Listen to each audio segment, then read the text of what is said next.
Most people think sugar is just an external problem: weight gain, belly fat, high blood sugar, something you can see in the mirror, or at least on a lab report. But the truth is, the most dangerous effects of sugar happen in a place you never actually feel. And that place is your kidneys. Think of your kidneys like the water filtration system of an entire city, except it all fits inside your body. There are no breaks, no holidays, no energy-saving mode. Every single day, your kidneys filter an amount of fluid equivalent to running the entire blood supply through a filter hundreds of times. And you never hear a sound, no vibration, no pain, no warning light. And that's the problem with systems like this. They keep working, even while they're being damaged. If you've ever driven long distances, you understand this perfectly. A car keeps running when you press the gas too hard. It keeps running when the engine overheats. It keeps running when the oil starts running low. You don't realize there's a problem until the engine is already seriously damaged. Your kidneys work the same way. When you drink soda, eat cake, or simply order a coffee with a little sugar to make it easier to drink, glucose goes straight into your bloodstream.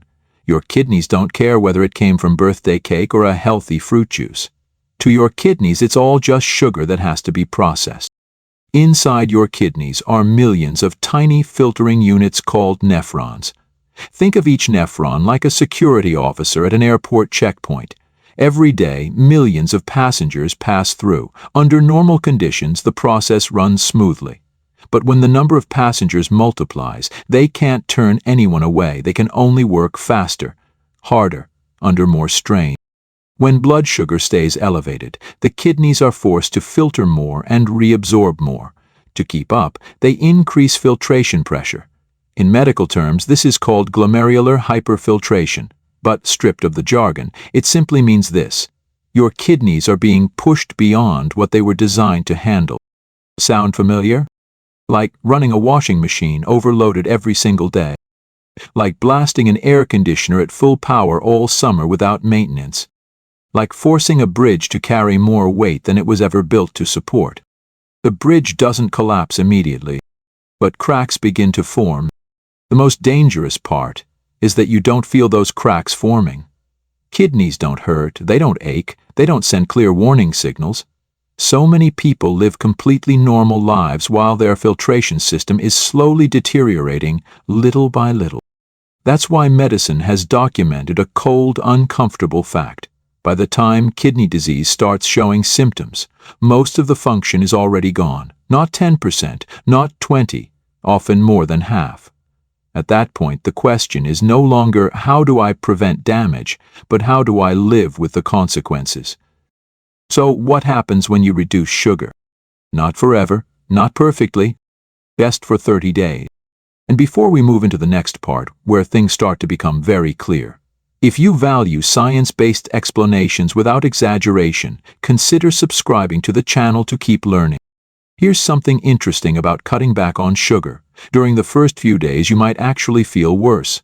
Headaches, irritability, fatigue, intense cravings.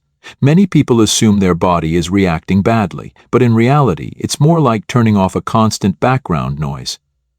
At first, the silence feels uncomfortable because you're used to the sound. But that silence is exactly what your body needs. While you feel uncomfortable on the outside, your kidneys begin to feel relief. Filtration pressure drops. Less glucose floods the system. Less overwork is required. If your kidneys were like a factory running non-stop night shifts, this is the first time the pace finally slows down. There are no fireworks, no dramatic sensation. But internally, the biological environment is changing. And sugar doesn't just affect filtration. It also affects how your body holds on to water. When you consume a lot of sugar, insulin rises. Insulin tells the kidneys to retain sodium, and when sodium is retained, water follows. That's why after days of sugary foods, people often feel heavier, notice a rounder face, tighter rings, tighter shoes. It's not fat, it's water. More water in the bloodstream means higher pressure. That pressure is forced into the smallest blood vessels in the kidneys. Vessels that are extremely delicate. Day after day, year after year, that pressure contributes to long-term damage of the filtration system. When you reduce sugar, that chain begins to reverse. Less insulin, less sodium retention, less water retention. Lower pressure, not because of magic, but because the kidneys are finally allowed to work under conditions closer to what they were designed for. Remember this clearly. Sugar doesn't destroy the kidneys with one massive blow. It does it through countless small hits repeated every day. And for that same reason, when you stop, even temporarily, your kidneys respond faster than you might expect. If at this point you're starting to see sugar differently, no longer just as sweetness or calories, but as a real biological load, you're on the right track. In the next part, we'll talk about a very concrete consequence: kidney stones, silent inflammation, and why so many people only discover the problem when pain finally forces their attention. Most people think kidney stones come from not drinking enough water or eating too much salt. That's not wrong, but it's not the full picture. Sugar acts more like a catalyst, making everything happen faster and more easily. If you think of the kidneys as a water filter, minerals in the fluid are like tiny particles that are always there. Under normal conditions, when there's enough water, those particles simply pass through, but when the environment changes, they start to settle. When you consume a lot of sugar, something important happens inside the body. More calcium is excreted in the urine. This isn't speculation. Multiple physiological studies have documented this link. At the same time, sugar and insulin cause the body to retain water in other compartments, which makes the urine more concentrated. More minerals, less water to dilute them. That's the perfect condition for crystals to form. Picture adding salt to a full glass of water. The salt dissolves. But if you keep adding salt without adding more water, what happens? The particles begin to crystallize. In the kidneys, this process happens more slowly and more quietly, but the consequences are far from minor. At first, these are just microscopic crystals. You feel nothing. No pain, no discomfort, but if the internal environment doesn't change, if sugar continues to be consumed every day, those crystals begin to bind together. They grow, they harden, and one day you become aware of their presence in a way you will never forget. Kidney stone pain is not a dull ache. It's the kind of pain that makes people double over, break into cold sweats, sometimes even feel nauseous. Many describe it as one of the most intense pains they've ever experienced, and what shocks them most isn't just the pain. It's the question, where did this come from? The answer usually isn't yesterday. It's years ago. When you reduce sugar, this picture begins to change in a very different direction. Urine composition becomes more balanced. Calcium excretion decreases. Urine becomes more diluted. Small crystals are far less likely to meet, bind, and grow. For people who have had kidney stones before, this matters even more because stones tend to recur when the internal environment doesn't change. But stones are only the visible part. There's another process that's even more dangerous because it causes no pain while it's happening. That process is silent inflammation. Sugar increases low-grade inflammation throughout the body. Not the kind of inflammation that causes fever or obvious pain, but background inflammation that persists and slowly damages tissue. The kidneys are especially vulnerable because they receive a large volume of blood and rely on an extremely delicate filtration structure. Imagine a very fine mesh used to filter water. If the water is clean, the mesh holds up well. But if the water constantly carries debris and corrosive substances, the mesh weakens. It doesn't tear all at once, it wears down gradually. The filtration barrier in the kidneys works in much the same way. As inflammation and oxidative stress increase, that filtration barrier begins to break down. One of the earliest signs is protein leaking into the urine. Many people only discover this during routine lab work, if they get checked at all, and when it shows up, it means the kidneys have been under strain for a long time. When sugar intake is reduced, this inflammatory process begins to slow. Harmful signals decrease, blood flow through the kidneys becomes more stable. The filtration barrier gets a chance to operate in a less hostile environment. It's important to understand this clearly. Kidneys don't regenerate like the liver does, but the healthy parts that remain can function far more effectively when pressure is reduced. This isn't a miracle. It's like stopping further scratches on a surface that's already worn. It doesn't become brand new, but it stops deteriorating as fast. And in kidney health, slowing deterioration is a very big win. Another factor that's often overlooked is the connection between sugar, inflammation, and blood pressure. When inflammation persists and water is retained, pressure inside the blood vessels rises. The smallest vessels in the kidneys are forced to withstand higher pressure every single day. This is one of the reasons kidney disease and high blood pressure so often appear together. Two sides of the same coin. When you reduce sugar, insulin levels stabilize, inflammation decreases, and water retention drops. This doesn't just benefit the kidneys, it supports the heart, the brain, and the entire vascular system. Many people are surprised to notice fewer headaches, more stable energy, and the disappearance of that heavy, bloated feeling, even though they haven't changed much else. And this is the key point of this section. Most sugar damage doesn't happen loudly. It accumulates, it's slow, it's silent. Until one day the body forces your attention with pain or a diagnosis you never expected.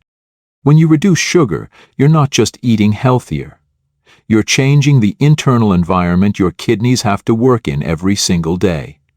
Less residue, less pressure, less inflammation. And in biology, environment determines outcomes. If you've ever known someone with kidney stones, high blood pressure, or kidney failure and wondered why, remember this: many causes don't come from a single dramatic event, but from small habits repeated day after day. In the final part, we'll look at the long-term picture: diabetes, kidney failure, and why even 30 days of reducing sugar can change the direction of the entire system. Sugar doesn't cause kidney failure overnight. It does it in a far more subtle way. When blood sugar rises frequently, the body is forced to release insulin again and again. Over time, cells become less responsive to insulin. This is when insulin resistance develops, and once insulin resistance sets in, glucose lingers in the bloodstream longer than it should. For the kidneys, this is a serious problem. Think of the tiny blood vessels in the kidneys like very narrow pipes, designed to handle steady, controlled flow. When glucose and metabolic byproducts remain in the blood for extended periods, those vessels are exposed to constant metabolic stress. The vessel walls thicken, elasticity decreases, filtration becomes less precise, waste products linger longer, and this process happens so gradually that many people never notice it at all. This is the foundation of diabetic kidney disease, one of the leading causes of kidney failure worldwide. What's critical to understand is this: the process doesn't begin on the day you're diagnosed with diabetes. It often starts years earlier, during the pre-diabetic stage, when everything still seems not that serious. Many people live in this phase without realizing it. They go to work, they exercise, they live normal lives, but internally, their filtration system is operating in an environment that's becoming increasingly hostile. When you reduce sugar, what you're doing isn't going on a diet. You're unloading a system. Insulin sensitivity can improve. Glucose control becomes more stable, glucose spends less time circulating in the bloodstream, and as a result, pressure on the tiny blood vessels in the kidneys decreases. This doesn't reverse what's already been lost, but it significantly slows the rate of decline. In kidney health, slowing down matters enormously, because there's a very clear dividing line. Either kidney function is preserved long enough to live a normal life, or you cross into a stage where you depend on replacement therapies like dialysis. Between those two paths, the difference is often whether pressure was reduced early enough. Another factor that's commonly underestimated is systemic inflammation. Sugar doesn't cause inflammation in just one place. It creates a low-grade, chronic inflammatory state that affects multiple organs at the same time. For the kidneys, this is especially dangerous because kidney tissue is highly sensitive to oxidative stress. When inflammation persists, kidney tissue gradually becomes fibrotic, and once scar tissue forms, filtration capacity is permanently lost. When sugar intake is reduced, this inflammatory spiral begins to slow. Inflammatory markers decline. Blood vessels become less irritated. The biological environment becomes more forgiving to delicate tissues. This doesn't just benefit the kidneys, It extends to the heart, the brain, and the vascular system as a whole. That's why many people notice more stable energy, fewer headaches, and a lighter overall feeling, even when those weren't the benefits they were aiming for. At this point, one thing becomes very clear: the kidneys are not an isolated organ. They reflect the overall condition of the body's internal environment. When that environment is pushed into prolonged stress by sugar, the kidneys take the hit. When that environment is calmed, the kidneys respond faster than most people expect. 30 days without added sugar isn't a test of willpower or endurance. It's a long enough window for your body to show how powerfully it can adapt when pressure is reduced. Filtration pressure decreases, inflammation drops, blood pressure may improve, blood composition becomes easier for the kidneys to manage. These changes may not be dramatic, but they accumulate, and it's that accumulation that shapes the future. The key takeaway from this video is simple. Sugar doesn't cause damage through one massive blow. It does it through thousands of small impacts, repeated every day. And by that same logic, you don't need an extreme change to make a difference. You need to break the pattern. When you reduce sugar, even temporarily, you send a very clear signal to the body: the environment has changed. And the kidneys, as the central filtration system, are among the first organs to respond. 30 days isn't the destination, it's a turning point. A pause that allows you to clearly see the connection between daily habits and long-term outcomes. From there, each choice becomes more intentional, not driven by fear, but by understanding. And when you understand, no one has to force you. You know which pressures need to be reduced and which burdens your body has been quietly carrying for years. If this video helped you see sugar differently, no longer just as sweetness, but as a factor that shapes long-term health, share it with someone you care about. Not to scare them, but to help them understand sooner. Because when it comes to kidney health, understanding early is always better than treating late.